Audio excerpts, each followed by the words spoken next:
बिस्मिल्लाहिर्रहमानिर्रहीम। अस्सलाम वालेकुम वरहमतुल्लाहि वबरकातुहू। नाजरीन, किसी गांव में एक चुगलखोर रहता था। दूसरों की चुगली खाना उसकी आदत थी और वो कोशिश के बावजूद इस आदत को छोड़ ना सका था। इसी आदत की वजह से इसे अपनी मुलाजमत से भी हाथ धोना पड़े थे। कुछ दिन वो अपनी जमा पूंजी पर गुजर बसर करता रहा। फिर जब नौबत फाकों तक आ गई तो इसने गांव छोड़कर कहीं और किस्मत आजमाने का फैसला कर दिया। वो थोड़ा सा ज़रूरी सामान साथ लिए सफ़र पर रवाना हो गया। नाजरीन, वो चलते चलते एक और गांव में जा पहुंचा। ये गांव इसके लिए नया था और इसे वहां कोई भी नहीं जानता था।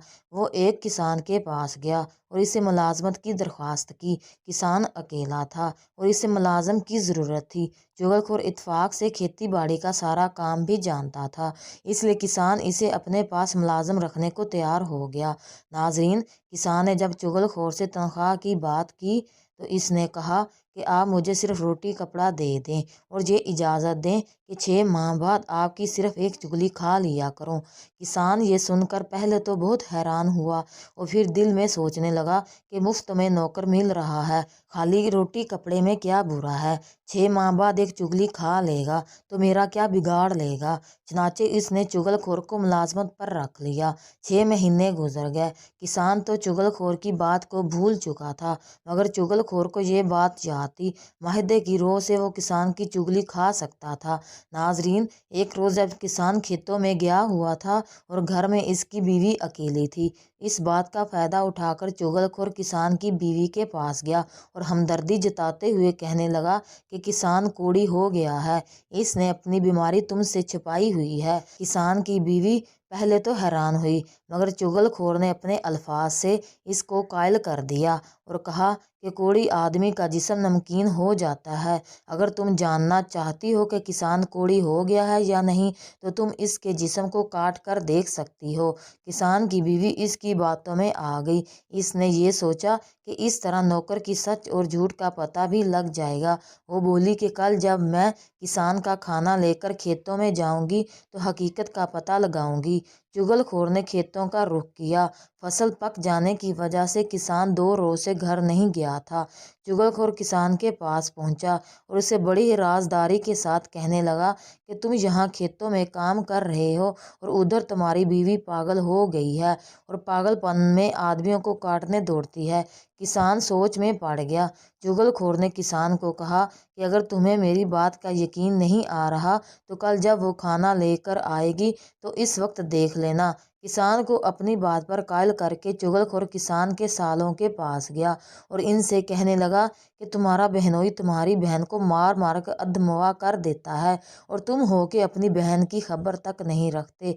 किसान के सालों ने जब इसकी बात का यकीन नहीं किया तो चुगलखोर कहने लगा कि अगर तुम ये समझते हो कि मैं झूठ बोल रहा हूँ तो कल दोपहर को जब तुम्हारी बहन खाना लेकर खेतों में जाएगी तो उस वक्त तुम खुद देख लेना कि किसान तुम्हारी बहन को किस तरह मारता है। किसान के साले चुगलखोर की बातों में आ गए और कहने लगे कि अच्छा, कल हम खेत में छुप कर सब कुछ अपनी आंखों से देखेंगे।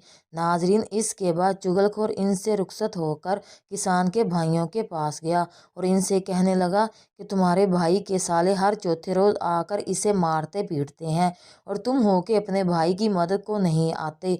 इन्होंने चुगलखोर की बात पर शक किया तो वो कहने लगा कि अगर तुम्हें मेरी बात का यकीन नहीं आ रहा तो कल दोपहर को खेतों में आकर अपनी आंखों से देख लेना कि किसान के साले इसे कैसे मारते पीटते हैं। किसान के भाई भी इसकी बातों में आ गए और कहने लगे कि हम भी देखते हैं कि वो हमारे भाई को कैसे हाल लगाते हैं। चुगलखोर इन सब से ये बातें करके वापस खेतों में आ गया और अपने काम काज में इस तरह से मसरूफ़ हो गया कि किसी को पता ही नहीं चला कि वो कहाँ गया था और कहाँ से आया है। अगले रोज़ किसान की बीवी खाना लेकर खेतों में गई तो किसान इसके करीब होने से डर रहा था और वो किसान के करीब होने की कोशिश कर रही थी ताकि इसके जिस्म को काट कर देख सके कि नमकीन है या नहीं। यूं ही वो सालन और रोटी ज़मीन पर रख कर बैठी, किसान जल्दी से पीछे हट गया। ये देखकर किसान की बीवी भी रोटियों को रख कर आगे बढ़ने के बहाने ज़रा करीब सिरक आई। फिर जैसे ही किसान ने रोटी का लुकमा तोड़ने के लिए हाथ आगे बढ़ाया तो इसकी बीवी ने झपट कर किसान की कलाई पकड़ ली और इसे काटने के लिए मुंह आगे बढ़ाया। کسان اچھل کر دور ہٹ گیا اور اسے یقین ہو گیا کہ واقعی اس کی بیوی پاگل ہو چکی ہے اور کاٹ کھانے کو دوڑتی ہے۔ ادھر اس کی بیوی نے یہ دیکھا کہ کسان اس سے دور بھاگ رہا ہے تو اسے یقین آ گیا کہ کسان واقعی کوڑی ہو گیا ہے اور نوکر کی بات سچ تھی۔ اس نے ایک بار پھر آگے بڑھ کر کسان کی کلائی پکڑنے کی کوشش کی تو کسان نے ایک دم جوتا اتارا اور وہیں بیوی کو مارنا شروع کر دیا۔ قریبی کھیت میں چھپے ہوئے کسان کے سالے باہر نکل آئے اور انہیں نوکر کی بات کا یقین آ گیا کیونکہ ان کی نظر کے سامنے کسان ان کی بہن کو پیٹ رہا تھا۔ وہ للکارتے ہوئے آگے بڑھے اور کسان پر ٹوٹ پڑے۔ اس پر دوسرے کھیت میں چھپے ہوئے کسان کے بھائیوں کو بھی نوکر کی بات کا یقین ہو گیا۔ انہوں نے کھیت سے نکل کر کسان کے سالوں کو للکارا اور اس کے بعد وہ سب ایک دوسرے پر برس پڑے اور سب خون میں نہا گئے۔ آخرکار ارد گرد کے کھیتوں میں کام کرنے والے لوگوں نے آ کر بیچ بچاؤ کر دیا اور انہیں ایک دوسرے سے الگ کیا۔ جب ان سے پوچھا گیا کہ تم سب اس طرح کیوں لڑ رہے تھے تو سب نے اپنی اپنی بات بتائی، جس پر یہ معلوم ہوا کہ ساری کارستانی چغل خور کی ہے۔ وہ سارے مل کر چغل خور کی تلاش میں نکلے لیکن چغل خور گاؤں چھوڑ کر جا چکا تھا۔ ناظرین، یہ تو ایک حقائق تھی، لیکن آج کے دور میں بھی ہم ایسے ہی ہیں۔ کسی نے کسی کے خلاف ہمارے کان کیا بھرے، ہم اسی ٹائم لڑنے کو دوڑ پڑتے ہیں۔ اللہ تعالیٰ نے ہمیں عقل اور شعور عطا کیا ہے، وہ اشرف المخلوقات بنایا ہے۔ اپنی عقل کا استعمال کرتے ہوئے ایسے شر سے محفوظ رہنے کی کوشش کیجیے گا۔ ناظرین، اگر آپ کو ہمارا آج کا پیغام اچھا لگا ہو تو ہمارے چینل کو سبسکرائب کریں اور لائک کریں۔